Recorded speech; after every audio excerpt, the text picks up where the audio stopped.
welcome to the Global Improvisation Initiative and Coup de Comedy Festival 2021. We're so excited that you're here and joining us today. Thank you so much. If you want to put in chat comments, make sure to click on panelists and attendees so everyone can see what you're saying. And as we have time, we'll also offer questions for our panel here. So you can use the question and answer feature on Zoom to do that functionality. This event is sponsored by the Illuminations Global Conversations Fund, which is helping to have international artists come and share conversations in terms of their cultural explorations of different art forms. And today is improvisation in Brazil. And I'm thrilled to be joined by my collaborator and co-founder and co-producer of the Global Improvisation Initiative Symposium, Theresa Robbins Dudeck. Thank you so much for joining us today. And we have an amazing panel that Theresa will introduce for us today. Yes, I'm so excited about seeing these folks. So first we have Dr. Mariana Muniz. She is a professor of theater at UFMG, I'm going to butcher this, University. Mariana, come on in. I was a Fulbright scholar working alongside her last year for 4 months. She is credited by many as the person responsible for bringing contemporary improvisation to Brazil, and specifically Keith Johnstone's work. And we'll talk. I want to do short intros because I want to make sure that we get more juicy information, and their full bios are on our site. So Mariana, woo. And then we have Marcio Ballas. Am I saying that? Marcio Ballas. He co-founded Jogando no Quintal, which is playing in the yard. It is the oldest improvisational troupe in Brazil. He studied with Lecoq at the Lecoq School in Paris, has brought his clown to people around the world, very instrumental. Mariana worked with Marcio, then Marcio worked with Daniel and Barbixas. Daniel, come on in, Daniel Nascimento from Barbixas. It's a 3-man troupe that started in 2000. I think I have this right. I don't know if I have the date. 2010 was it? 2009. Yeah, our improv was in 2007, the first one, and our group since 2004. Oh, okay. Wow. So anyhow, and their trajectory into, I mean, Mariana and I have talked about this. They're kind of like the Beatles in Brazil. They're that famous, and they get mauled by women because they're all very cute.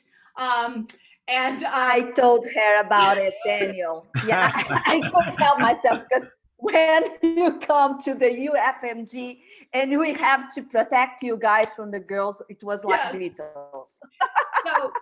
And I met Marcio and Daniel at a 2011 10 Days with Keith up in Calgary. So that was fantastic. That was like the Brazilian invasion in Canada, right?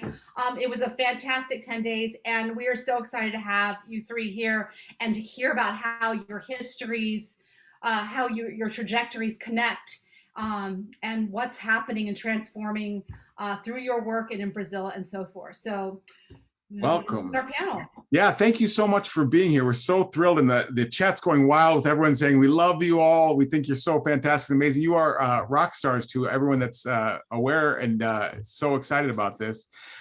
We could read your bios, and Theresa gave over a lot of things, but I'm very curious. Where did you first hear about improvisation? Where did you first experience it? Where's the first time, like your memory of the seed that was planted in terms of improvisation? Who's gonna go first, Marcio? Mariana, maybe, because no, you're the oldest one. I believe you should start. I have a great hair, but you're older than me. As you can see, we are good friends. Yeah. Okay, in my case, I heard when I was in Lecoq School in France. I went there because I was 27 years old, and I decided that I want to be a clown, a professional clown. And so I quit my job. I have a little job here in Brazil. I quit my job and I went to study there. So in Lecoq School, one day, one friend told me, oh, do you want to go to see an improv show? And my French wasn't so good. So I said, you know, I can't see theater pieces. The language is very important. He said, no, it's not so important. Come. And I said, okay, let's go. And I saw a match, in the improvisation match. And I was like, oh my God, this is amazing. I never heard about it. I think we didn't have it in Brazil at all, as I know. And it was like a shock for me. And it was so impressed, so good. The guys for me, they were so good that it's not that I thought, oh, I want to bring that to Brazil. I thought, oh, that's incredible, and I can't do that, you know? So after many years here in Brazil, I had the clown partner, and we wanted to do something together. And I told him about this experience because he has a little backyard in his house. And he told me, oh, let's do some theater, clown something here in my house, in the backyard to 30 people. I said, yeah, let's do. And we started to have ideas. And I said one day, one day I saw an improv show and he was, improv? Yeah, but all improv? He said, yeah, they have titles and they do the scenes live. And he was like shocked. And he said, do you think we can do that? I thought, no, but we can try. And after, 1 year of researching with 10 clowns, we did our show that was a clown improv show that it's one of the first shows improv in Brazil. And we stayed like 10 years, 15 years every week in the theater. And it was a big phenomenon here in Brazil. That's how I heard about improv. Maybe Mariana, it's please. me now, because Daniel's so young, so Yeah. he's the last one to speak. If you let him speak something, okay, it's just a joke. I came from the circus as well, but not as a clown, as an acrobat. I was an acrobat once in my life, and then I became. Yeah, you didn't know that? Yeah, I came from circus. And then I was invited to do theater at the street, which is a very important thing here in Brazil.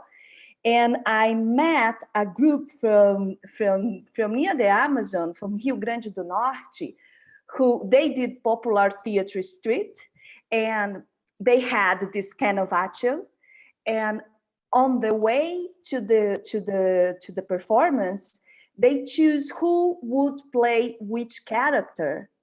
And I found it so interesting because they had a carnavaggio, but they work as Commedia dell'arte, a comedy of art company. And I was passionate about comedy of art. And I went to Spain and I lived there for 8 years. And I did a course of Commedia dell'arte. And I did it in a place that had improv show, but I didn't know that before. But they liked my work and they invited me to be part of this group, Impro Madrid group, to theater, sports, much of improvisation. And I started to do improv before I saw my first improv show, maybe my first improv show I was on stage, something like that. And I become in love about the opportunity to have this real-time connection to the audience and to be able to speak about what we are experiencing as a community, what we are thinking about our situation. I became very in love with it. And then I came back to Brazil. And I think the first artist I met in Brazil when I came back in 2005, it was you. In Jogando no Quintal, né? So we have like this long conversation. We start to work together. And then I came back to my town, my hometown, Belo Horizonte, became a professor and an artist as well. So that's it. Well, my first contact with improvisation was with Whose Line Is It Anyway? And I am part of, you know, you said it already, but I am part of this small group. We work it mainly with sketch comedy. But one of us, Anderson, was amazed with Whose Line Is It Anyway? So we decided to try to do something similar in Brazil, but we didn't know anything about it. But at the time, I was doing volunteer work, going to the hospitals as a clown. And one of my masters was Marcio, because Marcio was working on Doutores da Alegria, and I was working in another one called Operação Arco-Íris. It's going to be rainbow mission, rainbow operation. I don't know, free to translate that.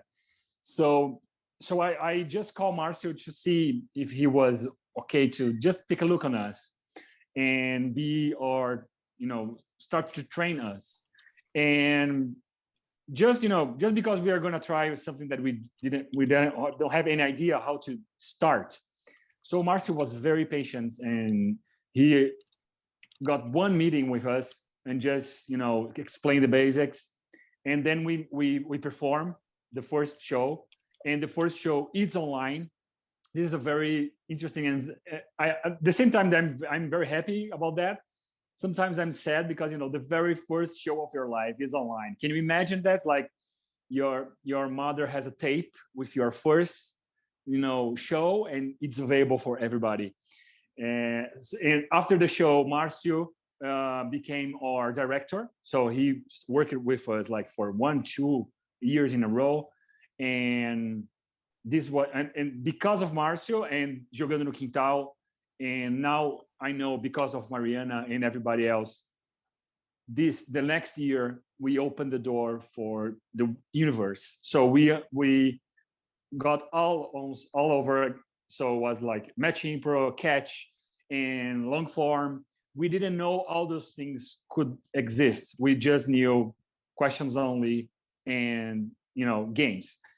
So it was very interesting that we, in like 2 years, we have this amazing experience to start something that we didn't know nothing about, just because one of us wanted to try to imitate Whose Line. And 2 years later, we were in like Colombia doing a festival and seeing amazing stuff. And this is how I started to work with improvisation. Very cool. Very fun. Sorry, I put Doctors Without Borders. I know Marcio was part of that in Europe. And then in Brazil, it was Doctors of Joy, which is, but you say it so much better in Portuguese. I also want to say Boa Noite because it's late there in Brazil right now. Yes. my little words that I learned when I was down there. Okay, so tell us a bit. I mean, you've already talked a little bit about how you met and your journey and how they connect. Can you expand on that a little bit more? Like, who brought the work to who, and then how are your trajectories still intertwined in the beginning and still intertwined? When I can start it, because when I was in Spain in 2000, a theater show, a conventional theater show, as well as theater sports, and one of the actors was a Brazilian who has worked with Marcio in Doutores of Joy, Doutores da Alegria. And he told me about Jogando no Quintal, playing the backyard. And I was like, how great, because I didn't know like in Brazil, we have something like that. And Davi introduced us by mail. And my flight coming back from Madrid after 8 years, my flight destination was São Paulo first. So I took like 3 days in São Paulo and called Marcio, and I saw Jogando no Quintal for the first time, and we had this long conversation, like we lost the track of time. Mm-hmm. And I came back to Belo Horizonte, and he invited me to work with Jogando no Quintal, and then I introduced them. If I remember well, they had like a early experience with match improvisation that they hated because of the teachers they have. So Marcio was very interested in my work on theater sport work because it was what I did in Spain. But he was very concerned how the other clowns would took it because the first experience was not so great. And then I start to work with them and I start to talk about Keith Johnston. And I remember bringing all those DVDs from groups of all Spain, Portugal, Colombia, and all Latin America and playing to them. And I remember, Marcio, once we had a photocopy of Improv from Keith Johnston that is not translated to Portuguese. And I had the Spanish translation, a very old Spanish translation, and we had a photocopy of this book. And we start to work together for more than a year, and it was a great experience to me. Can I just also add, you told me the other day that when you saw Jogando no Quintal for the first time, or even in over the years, it was like a 3-hour happening. And that it's so different from what we think of. It's not about the competition because we've put clowns into, and there's this anarchy. And I think that lines up nicely with Johnstone's goals in terms of, so Marcio, if you want to speak on that, on Jogando no Quintal, and also address the other question or whatever. Yes, that's one thing very interesting, that we were clowns. We didn't know nothing about improv.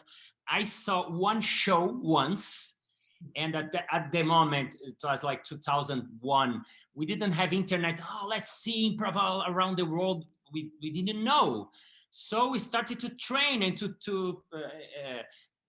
try, and we didn't know that it was nice. And when we did the first show, we did for 40 people in a house. So it was on a backyard of a house, really alternative show, $1 show, and it was like people were amazed. And we started to do every month, and all the months it was like full, no tickets, because it was just 40 people and we were 10 clowns. So everyone invited 4, no more people. And it started to go up. And when Mariana came, we started to be more known. And I was reading some news here, but can you see here, for example, we had like 600 people in our show every month, And so, it was in a tent, in a circus tent. Yeah, which was great because all the circus situation are involved there. Yeah, so we were clowns, really. Can you see the red nose? The guys with his red nose and playing the band was clowns. So we were clowns.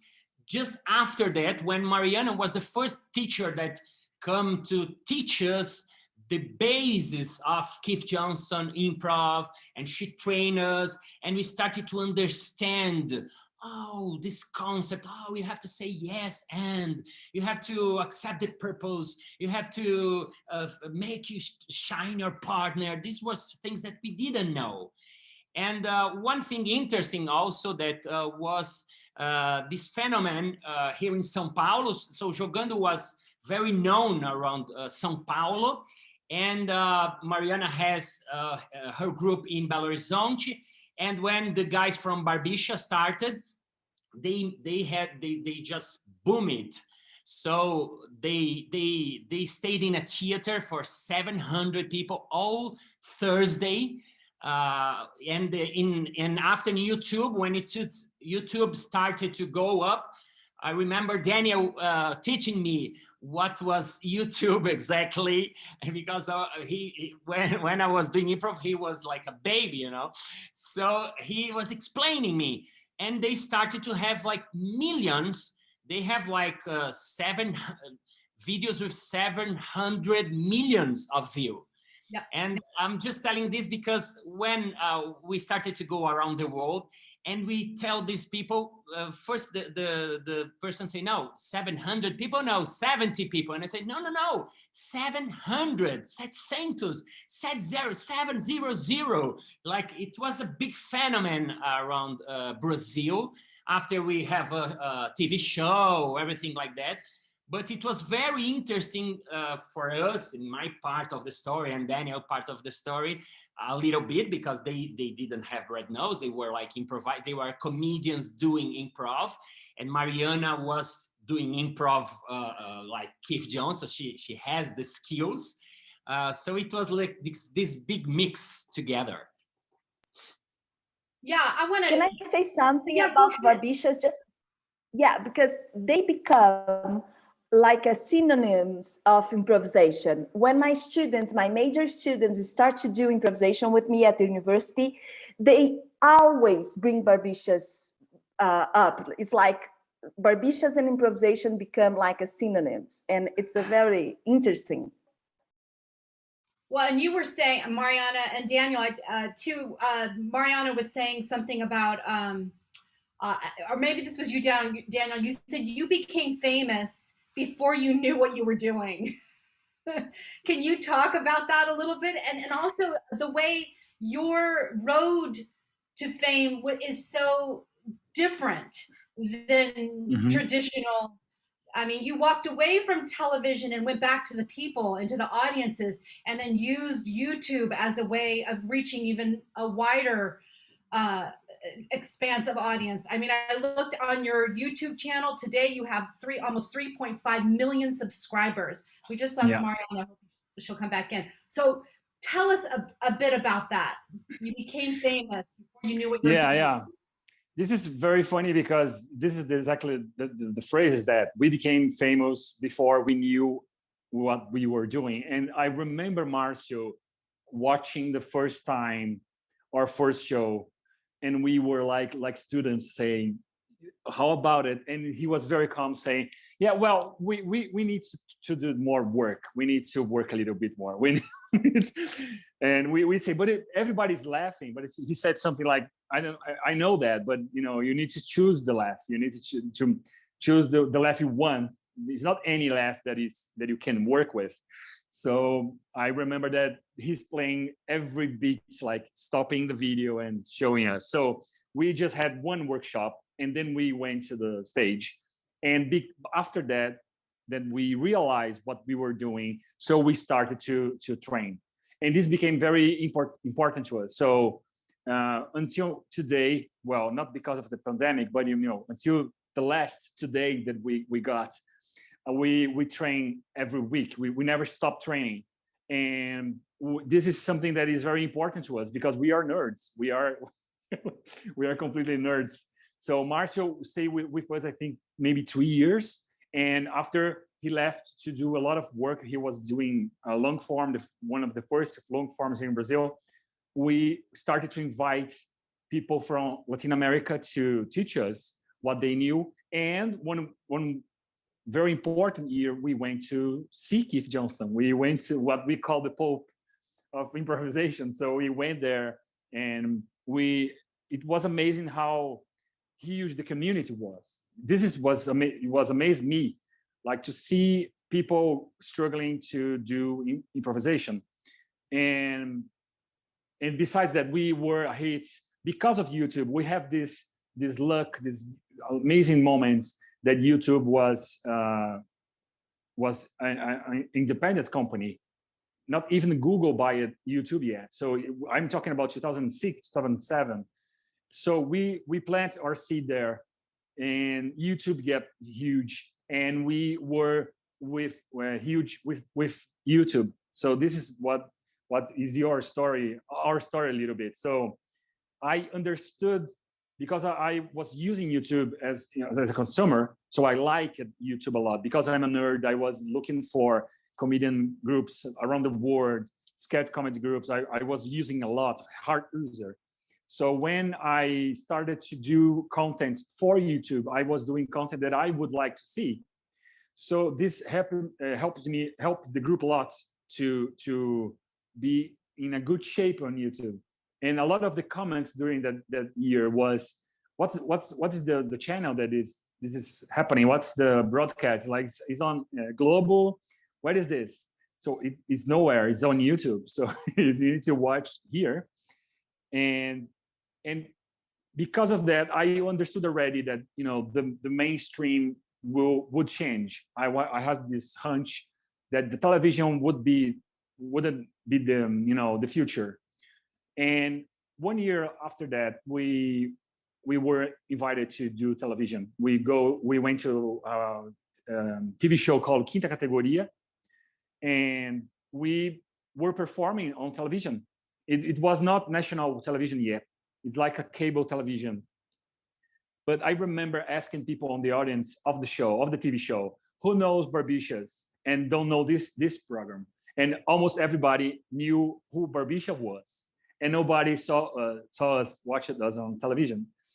So I got this, Barbixas was in this moment when the television was going lower and YouTube was getting higher. So this is so true because we started to do all the classes, and Marcio is also a big nerd too. And every week we talked about, let's bring someone from Mexico, let's bring someone from Canada. I know someone from Spain, and we share the costs, and we work it with a lot of people. And I'm a little bit happy about that, because the guy was for Spain. He went to Brazil and he got comedians and clowns to explain improvisation in very different ways and styles. But it was a very important moment to us to study a lot. And I think the peak, the moment, the highest point was with Keith Johnston, the Brazilian invasion in Calgary. Daniel, can I ask you something? Because I remember you said to me that you hold a major on television. Yeah, that's Is correct. that right? So yeah. I believe that's play a big part in the whole conception of doing it and showing it to YouTube for the first time, isn't it? Yeah, I think that too, because when you present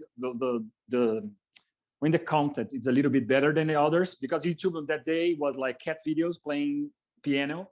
When you see something that you have multicam, it was amazing. So I think this is very important. But one thing that I learned doing television a lot is that we develop, I think with Marcio and with all our friends that are clowns, we develop an eye to understand what is good and what could be added.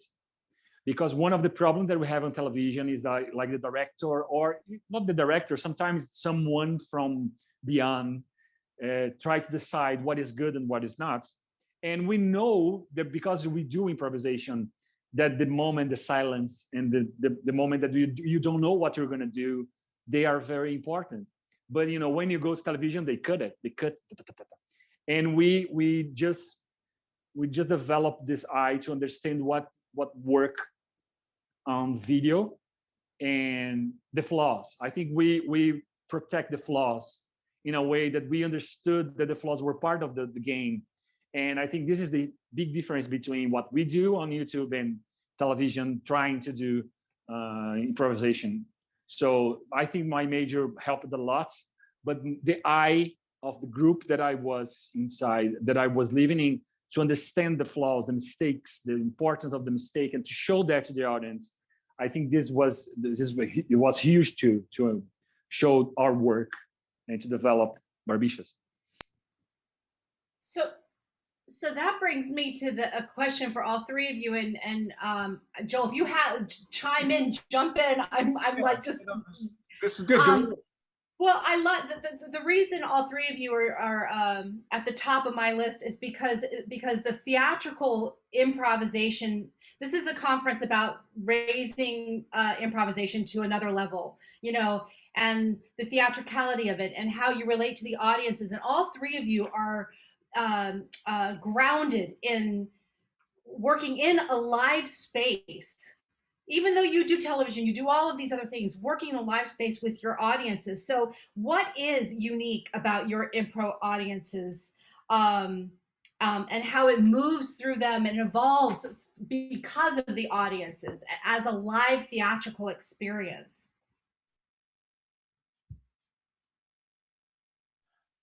I'm not sure if I understood the question, but I will answer. Yeah, what are your audience? I mean, what makes your Brazilian audiences unique? Okay, I think in our case, it's one thing that I realized after studying with Mariana and bringing teachers from Spain, Mexico, Colombia, Argentina, that we have this clown base. And I realized many years after that clowns are also improvisers, because we play in the present moment, we play with audience, we play with our partners, we play together, we say yes, even we didn't work this concept, yes, and we didn't have this, but the clown is the yes person and lives in the moment present. So this was one thing important for me. And second thing, we play a lot with audience, with care and love and affect, a Brazilian way, I can say. So this was very important. And the third thing that I would put on, it's one thing that Daniel said, and Mariana, it's a very researcher of improv. She wrote a book. She brings many concepts. And I think we, with our groups, we studied a lot. We used to say that we were a research group that has a show. So it's not a show that we, let's say, no. The first show, we were 1 year rehearsing it. And after we have, in the beginning, 3 rehearsals a week. And after Barbixas, they were like pop stars, really. We go to the street and people, really? But every week we were there training and training and training. So for us, I mean, for me, one thing very important, and one thing that I like to see when I see improv, in the beginning, you were amazed by many things, but after you started to choose what to see and to like or dislike. And one thing that I think is very important is the theatrical state, the theatrical way that we put in our shows. Direction. Every show that we did, we have direction, really direction. We have the lighter. It's a guy that it's a light designer. The scenario, it's a very well-think scenario. The entrance, the end, the intermittent, all the parts are very, very studied like a theater show, because many of us, I mean, maybe Daniel not, but my group, half of my group came from theater. So we take this theater way of thinking. It's a show. It's not just making them laugh. It's what kind of laugh you want to have of this audience.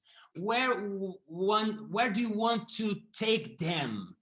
You want to say, oh, my pussy, oh, my dick. Okay, this is funny, but I don't want to work with that. I want to go further, fast, lower, higher. So this kind of theatrical thing, I think it's one thing that we 3 have in common. Mariana is an actress, really real actress, I say. So I think it's one thing important also to take improv not as, I mean, it's very interesting as entertainment. I like it, and I have shows like this. I have many students that are beginners, 1,000. That's amazing also. But there are 2 things different for me. One is pedagogy, to teach, to learn, improv way of thinking. I love it.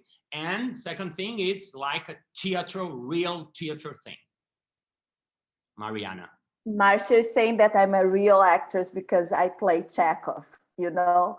When an improviser plays Chekhov, it's like, yes, you're a real actress, you're playing Chekhov.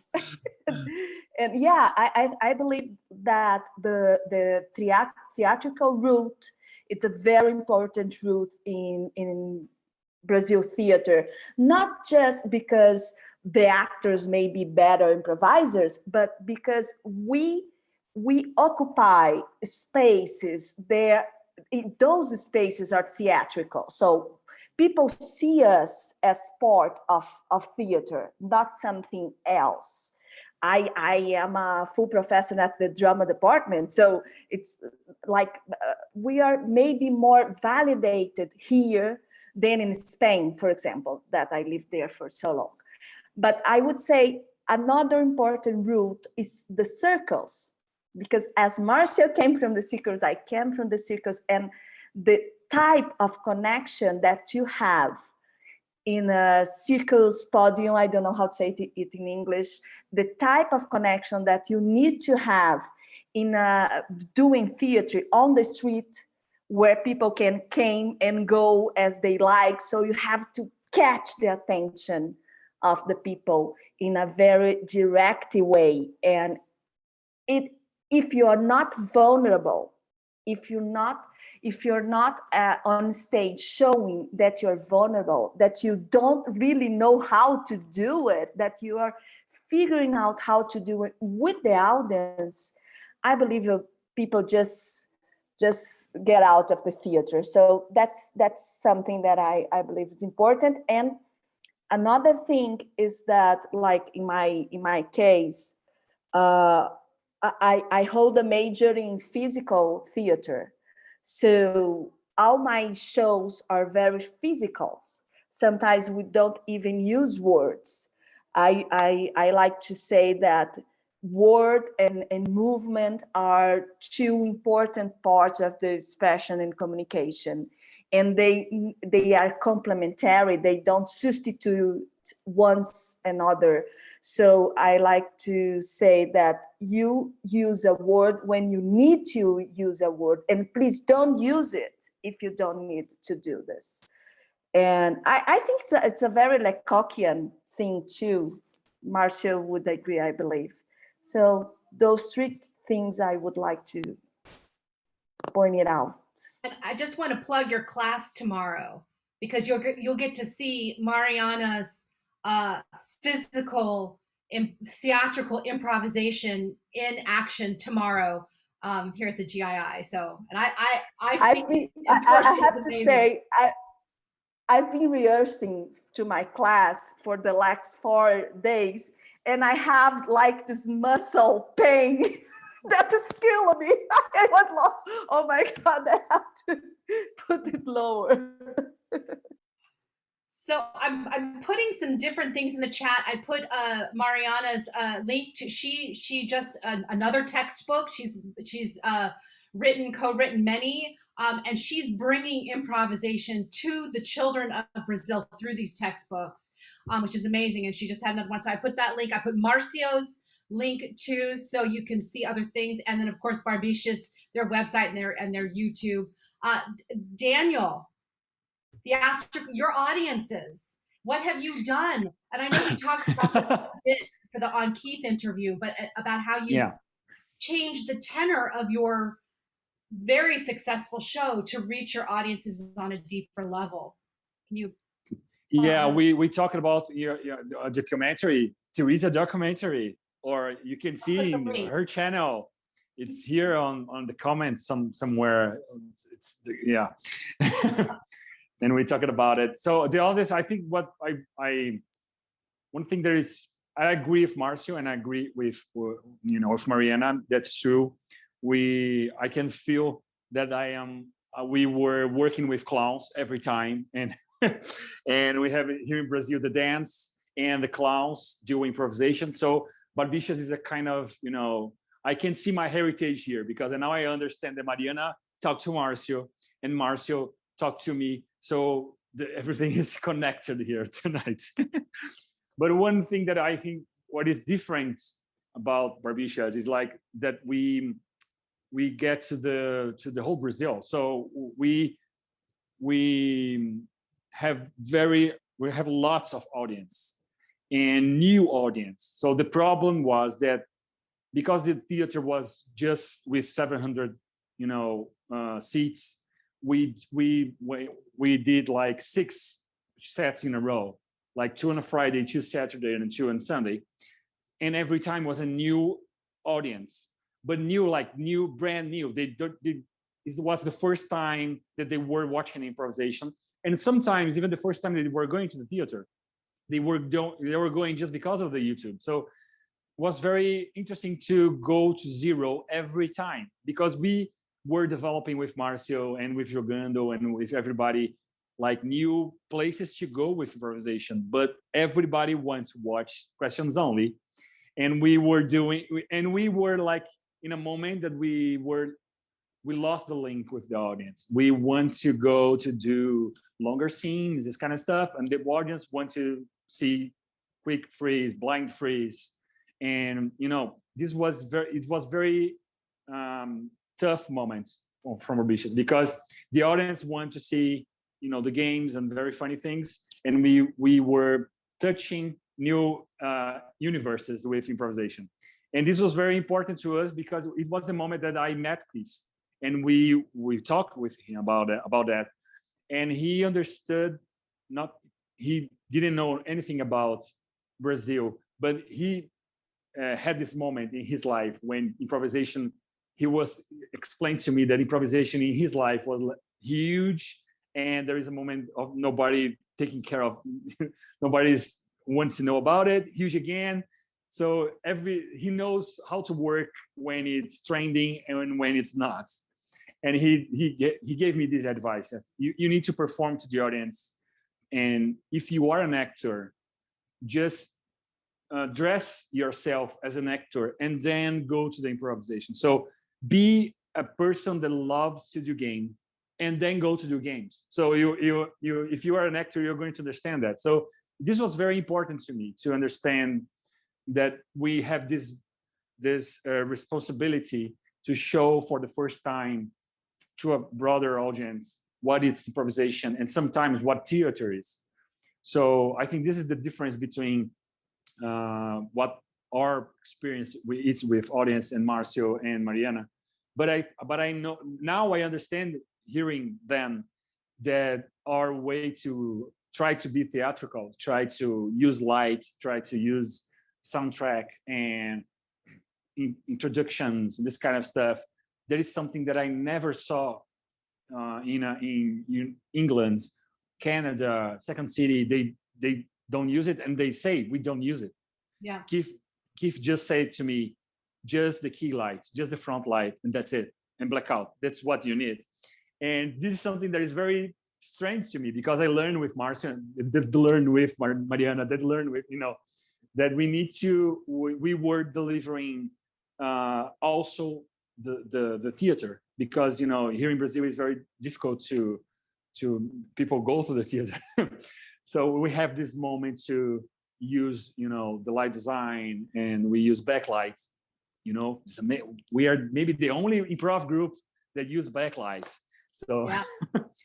And this is I think this is the difference between, I think, until today, a lot of people go to Barbixas and see for the first time improvisation in their life, and they don't believe it's improvisation, like everybody don't believe. So we don't know what to do about that. I would say that Keith, I want him to, I think he always wanted props and suitcases of props and lights and I don't, the sofa that sucks you through, and you're bringing those theatrical elements, and also the idea of great audience rapport.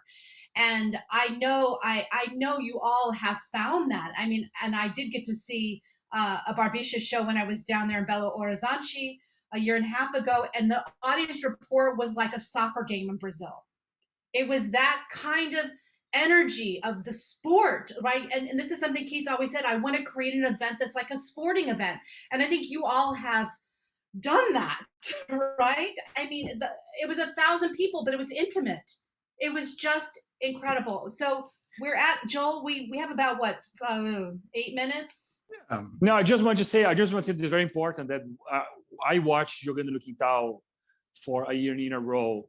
And I think this Jogando no Quintal can work a lot with match, and this kind of spirit the audience rooting for the players is something that we definitely got from Jogando. That this kind of taking care of the audience and showing respect them and make them feel that they are on the stage with us. And I think we talk a lot with Marcio about that. Why people are afraid or rooting for something that is harmless, but people were afraid. They were the hearts pounding, like how they're going to make a game only on questions. This is impossible. Stop that. And we just perform like a Chinese circus group doing acrobacies and with the nets. Not everything was okay, but people were so afraid that we could fail. And this was something that I definitely learned from this screaming audience from Jogando Quintal. I have to add something to this because it's true. The connection that Jogando no Quintal used to establish with the audience, I've never saw it in any place I went. Never. In Europe, in Canada, never. Even in Loose Moose, it's not this kind of connection. And I have to say that before the show, the clowns goes to the audience with a little cup of cachaça, which is a very strong beverage, Brazilian beverage. So good. I think it was the perfect introduction to an improv show. Yeah. I mean, I just even from the clips I've seen of Jogando no Quintal and the pictures, I mean, you can feel the energy coming out of those, right? And the way the clowns go into the audience and then also the experiments that you've done, Marcio, with long form, like the kaleidoscopio and with the musician on stage. And it's just, and I know Mariana, you've created some long form structures as well. I wish we had 2 hours. I would like to continue this conversation. The next GII, we're gonna do it. We're gonna continue it and see where it's gone. I know this has been a year of a pandemic. How has it transformed for you? I think I had this kind of question of like, where do you want improv to go with the next generation? But I think right now we're in the theme of our conference this year is transform. So can we take the last few minutes to talk about that? Like how is life improv transformed and what's next? I would say, first of all, I'm very happy to be here because I don't meet Daniel and Mariana since a long time. And Theresa, I miss you. We just met there in Canada, and I was happy that to meet you there and that you heard our story because we are from Brazil, South America. People don't know us, and sometimes you go to. Yeah, I was so happy that you were in a book. You don't know that. It's like very, very, so very, I want to thank you before we finish because it's very important for us because we have done a very nice job, but we are in our country as everybody. But when we go in our country, in other countries, and we change, and it's beautiful. It's one of the things that I think it's very great from improv. And answering your question, I think one thing in the pandemic was new for me. It's to try online things. It's one thing that I think I would never thought about it. In the beginning, I was, no. People say, online improv courses. And no. I just teach with present. And at a certain point, we have to try, as we say in improv, take a risk. So we took a risk. I tried. And after trying, now I can say that, we can do things. And one thing that I think it's interesting, it's not, it's try to get people, not just sit there. I mean, we can ask people, do things like this, okay, go out from the camera and go, hello, my name is, do things with props and say, let's say, come on, go, like to invent in another way. Of course, oh, it's not the same. Oh, it's not the same. I know it's not the same.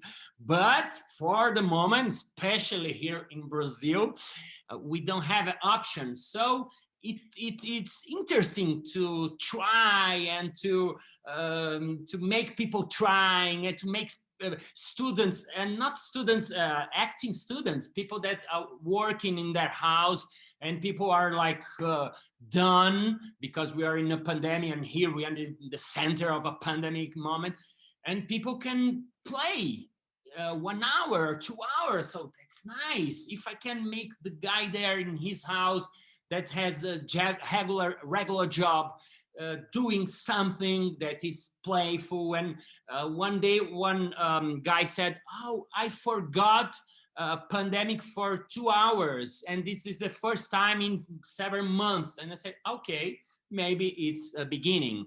So this is in a pandemic way of trying things here in Brazil. I mean, for me in this moment.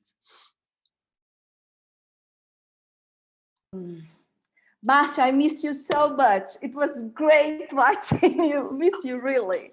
And Daniel as well. Oh, it's been a long while.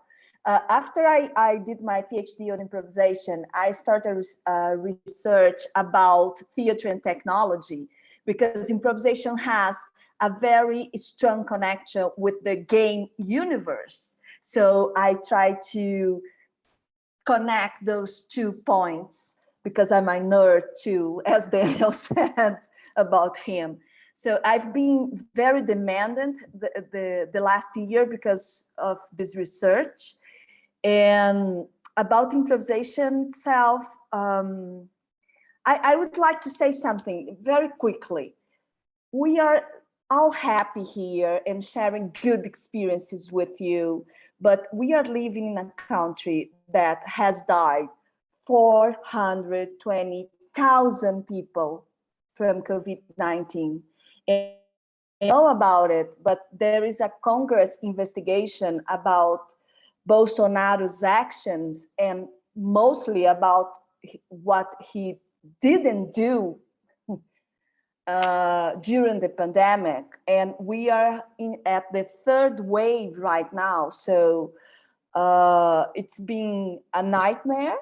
And we lost a very important, gifted comedian, Paulo Gustavo, last month, which I believe it's a model for all us. And in his last show on TV on Christmas Eve, he said that making people laugh is an act of resistance, is an act of survival. And I think that's very important to us, because we are political beings, and we are doing improvisation in a country that have one of the major social inequality in the world. So that's present on our improvisation. And to finish it, I believe what is beautiful about Barbixas' work is that I believe most of their audience never went to a theater before them. And you know, it's so beautiful, because they are introducing theater for all the audience. And I have a teenage boy now, he's 13, and he was watching YouTube and became a fan of Barbixas. And I've never told him about it. So I think they become at a certain age and start to watch Barbixas, and it's a connect way to theater, which is great. So, thank you very much. Hugs to him. We're at the end of our time. I just, for 20-second last words, Daniel, because I wanted to make sure we. Thank you very much, Theresa. Thank you, Marcio. Thank you, Mariana. Thank you, Joel. Thank you, Theresa. Thank you for watching that. We are going to be here next week, so don't go away. Brand new, promotions, and don't forget improvisation. It's possible to do on Zoom. Yes. I just want to also say, Joel, that if it's possible, I'd love to share this chat conversation with the three of you, because you've been given, there's been questions for you, Really? reach outs, yes, all kinds of stuff, Miss but I think it'd be nice for you all to see the comments that you've gotten, and I know we've been engaged, but there's some questions and reach outs and things like that. Joel? I also want to just highlight there is the open space led by Improbable, like on Saturday, that you all, if you want, Daniel, Marcio, and Mariana can join us. We can have more conversations there if you're available, and some of the questions and conversations that happen in the chat may continue on in that open space. So keep that in mind as the conversations can continue. Thank you so much for sharing your international inspiration and further inspiration that you've done with all of your work. We're so appreciative of all of your time and the unique work that you do within Brazil. Thank you. Thank you. Ciao, love you, amor. Tchau, tchau. Tchau, tchau, galera. Gente, obrigado, Tchau, obrigado. gente. Beijo. Merda. Merda. Bye.